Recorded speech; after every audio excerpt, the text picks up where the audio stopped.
la TVT au cœur de l'information.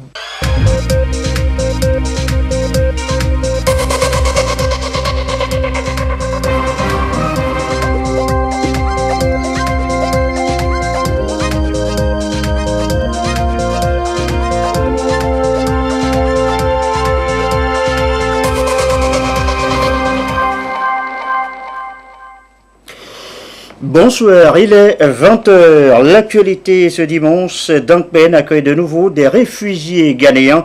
Ils fuient des conflits intercommunautaires dans leur pays. Le gouvernement togolais vole à leur secours. Gros plan ce soir sur la Fameta, la ferme agricole moderne égypto-togolaise d'Abachang. Elle est née d'un accord de coopération entre l'Égypte et le Togo. Nous nous rendons ce soir sur place. C'est le grand format de cette édition. Dieu est assez grand pour se défendre tout seul. C'est pas moi qui le dis, c'est le titre d'un ouvrage. Il a été dédicacé hier samedi à Lomé, à Agora Senghor. Son auteur est un prêtre catholique. Nous lirons quelques lignes. Et voilà, madame, monsieur le sommaire, bienvenue au 20h.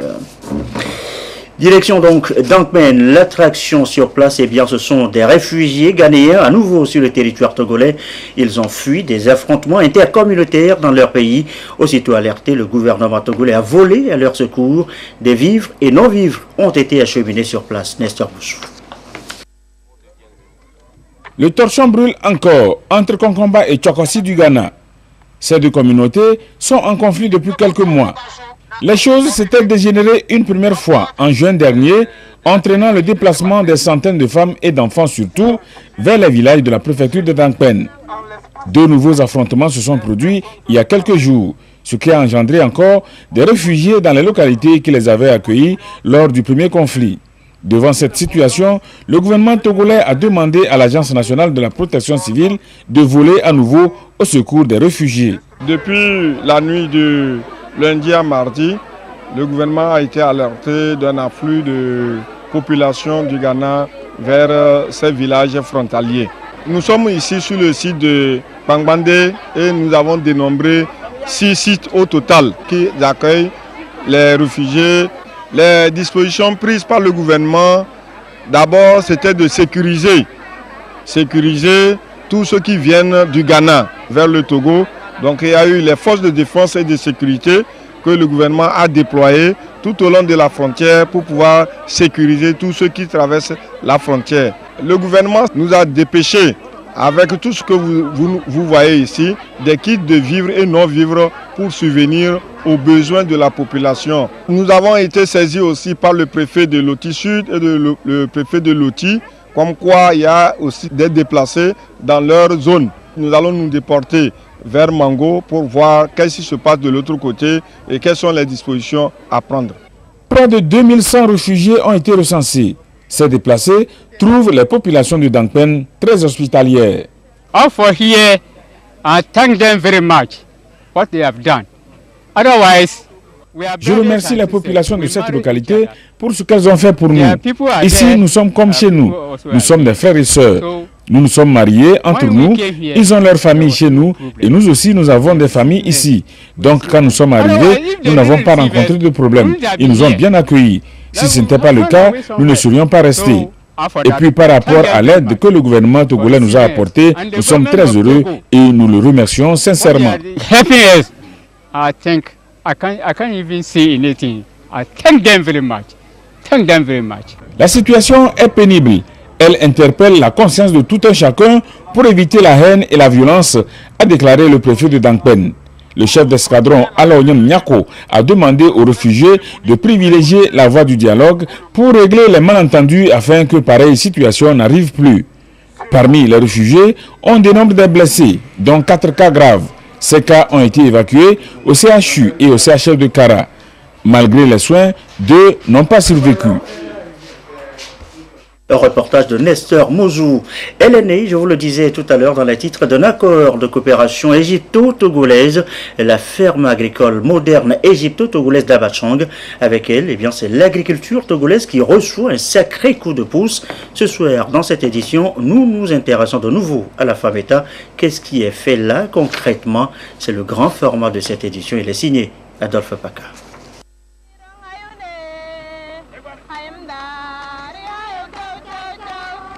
L'agriculture s'innove dans la Fameka, ferme agricole moderne égypto-togolaise d'Abachan, fruit de la coopération sud-sud entre l'Égypte et le Togo.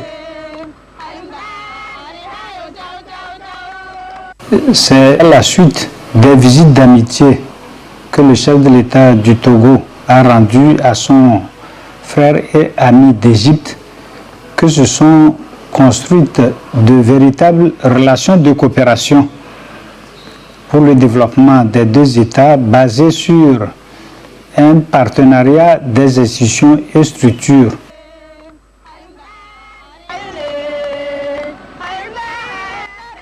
Canton de la Matessi, dans la préfecture de Tchaoudjo. Nous sommes dans la région centrale, en pleine saison de récolte. Bientôt 1 an, après la pose de la première pierre par le chef de l'État et l'ambassadeur d'Égypte au Togo pour la construction de cette ferme. Ce mardi de septembre, lorsque le soleil envoyait ses rayons sur la campagne, notre curiosité nous poussait vers les profondeurs de cette ferme. Nous nous sommes laissés conduire, dans l'envie de nous enquérir des prémices de cette noble ambition, faire de Abachan un centre de recherche, de démonstration, de formation et de production agricole innovante.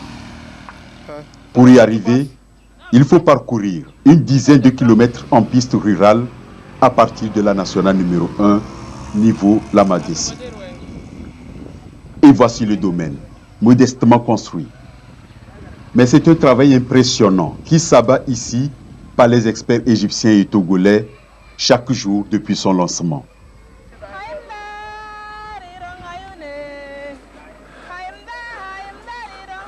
La Fameta dispose de 4 tracteurs, un tracteur de 115 chevaux, un tracteur de 80 chevaux, un de 110 et un autre de 155 chevaux pour les travaux lourds. Ça nous a permis d'emblaver les 30 hectares en l'espace d'une semaine. En plus du semoir, nous disposons aussi de cet appareil qui est un pulvérisateur de capacité 2000 litres pour épandre les insecticides et les herbicides. Pour commencer, l'Égypte a appuyé l'État togolais à injecter 1 milliard de francs CFA. 10 mois de labeur et voici les résultats. En un an, nous avons pu mettre en place plusieurs spéculations. La situation laisse présager de très bons rendements, aussi bien en sorgho, en riz qu'en soja. Plus de pratique et de réalisation que de théorie. Et les résultats en sont une parfaite illustration. Une petite équipe dynamique de 3 experts, loin du standing, de l'administration et des paperasses, tous sont guidés par la recherche-action. Sur une superficie de 150 hectares, la ferme est scindée en 2 parties. À l'entrée, nous sommes accueillis par des champs-écoles pour des démonstrations. C'est ici que les variétés des différentes semences sont testées à chaque début de campagne agricole. Les céréales, notamment le blé, le maïs, le riz, le sorgho, le soja et les légumineuses, comme l'arachide et le niébé, sont soumises à une étude approfondie pour mettre en évidence leur adaptabilité et productivité. Pour une seule expérimentation, Dr Mohamed n'a pas moins de 3 mois. Ici, tout est question de temps. Si on commence là-bas le mois de juillet, c'est les 5 juillet. Et maintenant, les données, les bics, ça veut dire dans 3 semaines, 4 semaines, on fait le récolte là-bas. Ça veut dire que le riz, il reste 120 jours ici. On fait tester pour toutes les variétés égyptiennes, les variétés togolaises, parce que je connais les variétés égyptiennes, comment elles marchent ici. On fait des adaptations pour les variétés égyptiennes. La ferme vise en priorité le renforcement du dispositif en termes de recherche agricole, l'amélioration de la productivité dans les filières végétales, animales et halieutiques, et la formation des producteurs, avec pour ambition d'étendre la technologie à d'autres centres. La deuxième partie de la ferme est consacrée à la production grandeur nature. Des parcelles pour expérimenter les semences testées dans les champs-écoles. Chaque variété est cultivée sur 1 hectare selon les normes scientifiques. C'est vraiment déjà très intéressant au vu de ce que nous avons observé sur le terrain Et compte tenu de tout ça, là, on peut dire que c'est vraiment innovant. La ferme évolue à perte de vue. Les principales valeurs cibles à atteindre, les filières maïs, avec un rendement attendu de 9 tonnes à l'hectare contre 2 en moyenne nationale.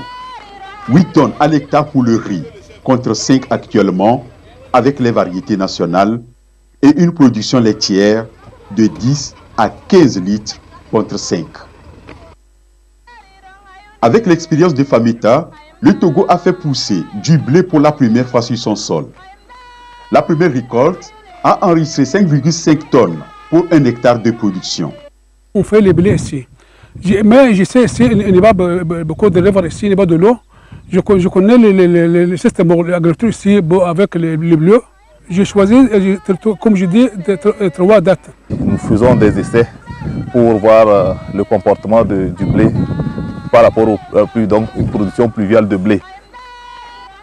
Le centre publie régulièrement les chiffres et les résultats sont le reflet d'un travail ardu et scientifique.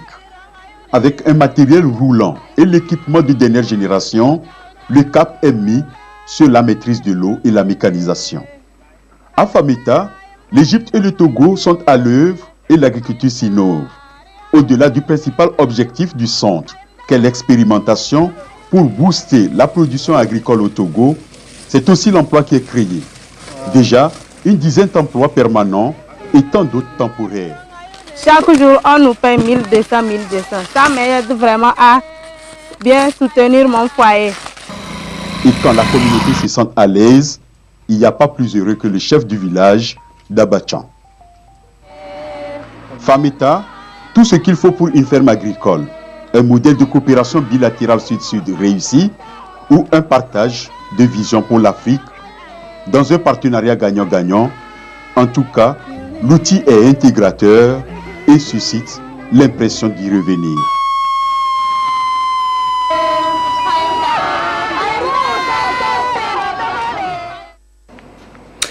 Et voilà, donc la Fameta l'a découvert, c'est le grand format de cette édition, grand format signé Adolphe Paca. Et l'agriculture constitue, vous le savez, aussi l'un des maillons de l'économie togolaise en pleine relance. Quelle perspective pour 2019? Élément de réponse avec Carmen Madji Akapo. Au cours de 2018, les plus hautes autorités du Togo ont tout mis en œuvre pour dynamiser l'économie du pays. Le chef de l'État n'a pas hésité à aller vendre les potentialités économiques du Togo aux 4 coins du monde. Au forum sur la coopération Chine-Afrique, le président de la République a plaidé en faveur de l'accroissement du volume d'investissement entre la Chine et l'Afrique. Dans ce cadre, il a annoncé la construction d'un parc agro-industriel dans la préfecture de Vaud qui devra contribuer à la formation des paysans et au développement des filières porteuses comme le manioc. Florian Singbe a rencontré le géant chinois du commerce Jack Ma et présidé le premier forum économique Togo-Chine. L'une des retombées de cette visite est la récente adhésion du Togo à l'AIIB, une institution bancaire de l'Asie qui s'est proposée d'accompagner le Togo dans son plan national de développement PND. La concrétisation de financement des projets ne saura plus attendre. Au dernier trimestre de 2018, le président de la République a aussi assisté à la conférence du G20 Compact with Africa à Berlin, où il a invité les opérateurs économiques européens à venir investir au Togo. Les résultats obtenus cette année par le Togo dans la perception du climat des affaires devraient y contribuer considérablement. En matière des améliorations liées au climat des affaires, les efforts du Togo pendant l'année 2018 ont porté leurs fruits en faisant du pays le deuxième top performant en Afrique, à en croire le classement d'une business. Le rapport indique que le Togo a fait un bond de 19 places, occupant ainsi la 137e place contre la 156e en 2018. C'est la plus grande progression enregistrée en Afrique cette année en matière de nombre de places gagnées. Dans la foulée, la carte des scores du Togo au Millennium Challenge Corporation s'est améliorée avec 14 indicateurs satisfaits sur 20, notamment dans le secteur de la bonne gouvernance, la liberté économique et l'investissement dans le capital humain. Dans les détails, le signal est passé au vert en matière de bonne gouvernance, maîtrise de la corruption, liberté d'information, droit public et l'état de droit. Il est aussi ouvert en matière de dépenses dans la santé, dépenses dans l'éducation primaire, taux de couverture vaccinale et la protection des ressources naturelles. Le Togo a aussi validé les indicateurs liés à la liberté économique, à la maîtrise de l'inflation, à la qualité de réglementation, à la politique commerciale et le genre dans l'économie. Les facilités accordées aux opérateurs économiques depuis l'année dernière dans le Code des impôts, les nouvelles dispositions innovantes apportées cette année vont contribuer sans doute à booster l'économie en 2019. Sciences et technologies également ce soir à la découverte du C'est moi kiosque. La start-up est inventée, c'est peut-être un peu trop fort. Par un Togolais, c'est quand même la réalité. C'est moi kiosque est né d'un Togolais, Edem Adjamago. Qu'est-ce que c'est exactement? Soyons curieux et c'est avec Rachel Aou. Des kiosques pas comme les autres. Constitués de bornes conçues et fabriquées par de jeunes Togolais. Une solution rapide et simple pour faciliter toutes les transactions monétaires. Ces derniers temps, avec la monétique, des services connexes ont fait surface. Paiement de factures par système électronique ou dépôt d'argent sur compte bancaire. Le besoin a alors fait germer l'idée chez Edem Adjamagbo, jeune entrepreneur, de mettre sur pied ces kiosques. Je choisis le service que je souhaite. Je saisis mes informations.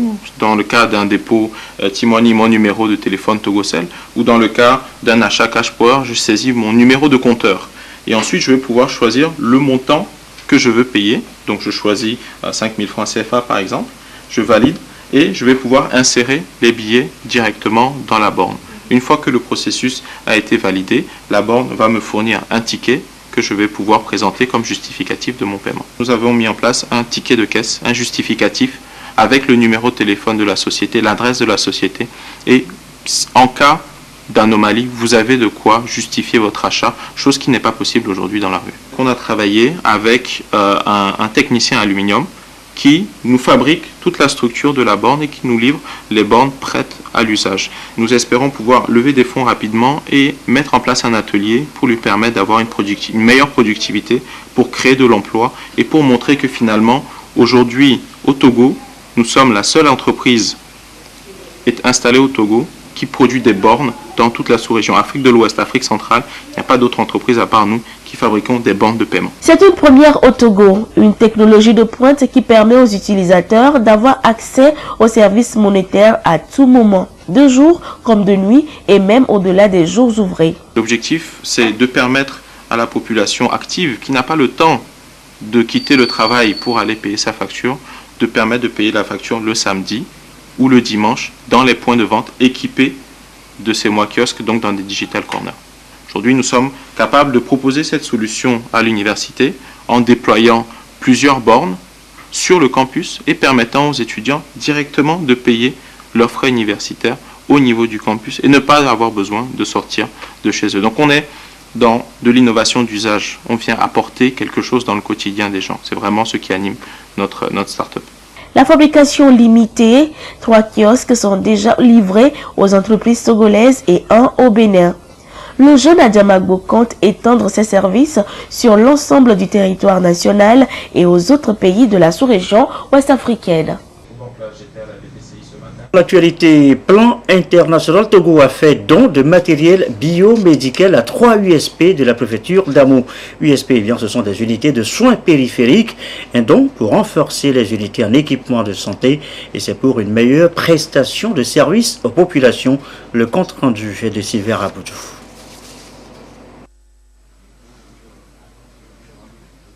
Du matériel biomédical pour appuyer les unités de soins périphériques en vue de les amener à renforcer leur capacité opérationnelle et améliorer leurs prestations. Il s'agit du matériel de conservation des produits, du matériel d'accouchement et bien d'autres, un don pour mieux les accompagner à offrir davantage une meilleure prestation de service. 3 USP sont bénéficiaires de ce don. Il s'agit de l'USP d'Adiva, de Koutoupa et celle d'Ezimé, tous dans la préfecture d'Amou. Et selon les bénéficiaires, cet appui vient combler le déficit en matériel biomédical et va permettre aux populations de se faire soigner dans de bonnes conditions. Les difficultés que nous, femmes, nous investissons dans nos centres de santé. Je sais qu'avec ce joyau, ces difficultés seront un peu éradiquées. Je suis tellement ivre de joie pour ces choses que nous avons reçues. Et nous promettons à nos donateurs que nous allons faire bon acte et nous allons les utiliser comme eux-mêmes ils l'ont dit pour que demain qu'ils reviennent encore avec d'autres choses plus lourdes que ça. Ça va nous aider à bien gérer le centre et ce usage, nous allons les garder en forme. Et dans tout ça, nous remercions Dieu pour l'œuvre que le plan a fait pour améliorer notre situation du centre de santé. Le donateur, Plan International Togo, à travers ce don, Plan International attend accompagner la politique du gouvernement en ce qui concerne la promotion de la santé et surtout l'éducation de la jeune fille. C'est dans ce contexte que s'inscrit ce geste dans la perspective de l'atteinte de l'objectif poursuivi, celui d'offrir un soin de qualité aux populations. Nous voulons contribuer pourtant soit peu à l'amélioration des conditions des prestataires dans les formations sanitaires. Dans les formations sanitaires, soit c'est insuffisance de matériel, soit c'est absence carrément de certains matériels. Et donc, des vies qui peuvent être sauvées sont fatalement perdues parce qu'il n'y a pas de matériel. Et nous avons fait don des réfrigérateurs. C'est pour conserver des vaccins. Vous savez que lorsque le vaccin est mal conservé, au lieu qu'il donne la vie, donne plutôt la mort. Donc, c'est contribuer à l'amélioration des conditions des prestataires dans ces formations sanitaires-là. Le directeur préfectoral de la santé et le secrétaire général de la préfecture d'Amou ont convié les bénéficiaires à un bon usage du matériel destiné à favoriser le bien-être des populations. De la littérature, et c'est notre troisième titre ce soir. Nul n'a besoin de se faire l'avocat de Dieu. Et c'est l'idée maîtresse véhiculée dans le livre Dieu est assez grand pour se défendre tout seul. C'est un ouvrage du père Léonard Amosso Katchekpele, dédicacé hier à Lomé et à la Gora Senghor. Le résumé de l'ouvrage est Pouessala. Dieu est assez grand pour se défendre tout seul. Un titre à la fois informatif et indicatif, développé sur une centaine de pages, paru aux éditions Lessius. Dans une démarche analytique, l'auteur de l'ouvrage que voici, Père Léonard Amosso Katchekpele, aborde ce sujet délicat de façon ludique. Il est question pour l'auteur de faire l'apologie du témoin dont la caractéristique réside dans le fait que le chrétien ne plaide pas, mais se laisse plutôt interroger par ce que Dieu fait et dit. Il ne s'agit pas de produire un discours sur Dieu, c'est-à-dire qu'il faut quitter justement le comportement du dire pour aller vers le comportement du faire. Donc il invite à une autre relecture des textes bibliques, la présenter dans un style presque ludique, très aéré, je disais même parfois le style est badin, en se référant aux terminologies des réseaux sociaux. Il ose même utiliser des expressions peut-être choquantes, mais justement qui se justifient dans le contexte, puisque le contexte fait qu'on débat de Dieu dans un salon comme si c'est un sujet léger. L'auteur inscrit son ouvrage dans l'air du temps et insiste sur l'importance des conversions dans les églises. Dieu est assez grand pour se défendre tout seul est un essai qui vise à dissuader les chrétiens qui se font l'avocat de Dieu. Dieu n'a pas besoin de nous pour le défendre, mais il a sans doute besoin de nous pour 36 000 autres choses. Par exemple pour l'annoncer, par exemple pour proclamer son nom, par exemple pour chanter ses louanges. Parler en tant que chrétien, c'est très compliqué, enfin au fond. Pour dire une parole vraie, il faut que la parole du chrétien se mesure à la parole de Dieu. Or, quelle parole humaine peut se mesurer à la parole de Dieu? Donc, au fond, le chrétien, c'est quelqu'un pour qui parler, c'est très compliqué. Quand il n'est pas saint, il vaut mieux qu'il se taise. Léonard Amosso Katchekpele, prêtre togolais, théologien et canoniste, est en charge de l'aumônerie des étudiants à Metz. Il est à son deuxième ouvrage, Après les enjeux politiques de l'Église en Afrique, publié au CERF en 2016.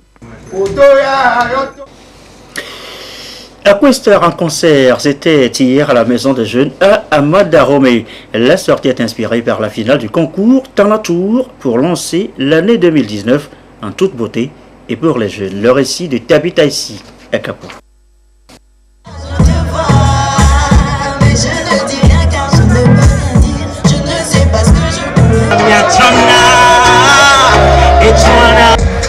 Des cris et des encouragements pour acquiescer le choix du jury. Picasso est désormais la nouvelle révélation du concours Talent-Tour. Par sa voix, il a su convaincre le public et les membres du jury. C'est bien toi, la femme de ma vie, c'est bien toi, baby, c'est bien toi. Les esprits m'ont dit que c'était toi. Je suis très content d'avoir reçu ce trophée et tout. Je remercie les organisateurs de cet événement. Ça me permet aussi de valoriser mon talent.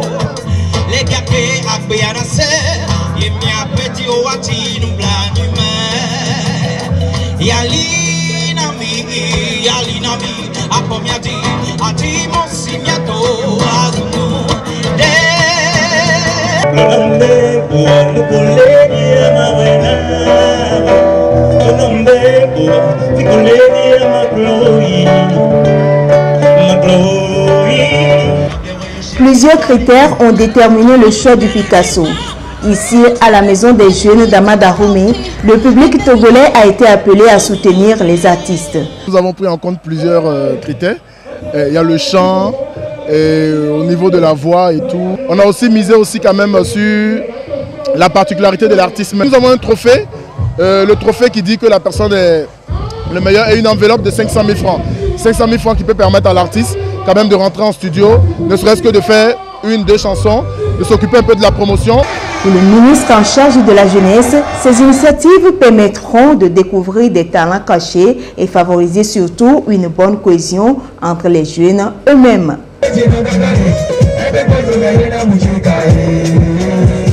À la fin de chaque année, surtout pendant les congés de fin d'année, le ministère organise des concerts pour les jeunes de nos préfectures et nous ciblons essentiellement les chefs-lieux de région. C'est pour nous l'occasion de laisser les jeunes entre eux se découvrir les talents des jeunes, mais surtout permettre aux jeunes de se divertir, de se parler entre eux. Parce que en fait, les jeunes, quand ils chantent ou ils dansent, ils passent des messages aux autres jeunes.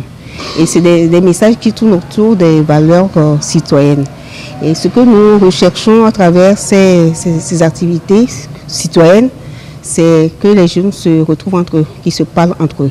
Et nous avons constaté que c'est des jeunes artistes, mais qui attirent beaucoup de monde. Il y a une foule immense qui se retrouve essentiellement de jeunes pour partager ces moments de bonheur, ces moments de divertissement, de détente, mais en même temps qui permettent de parler de la citoyenneté, l'amour de la patrie, de la paix. Et Dieu seul sait, en ces moments-ci, nous avons besoin de paix, nous avons besoin de parler de paix.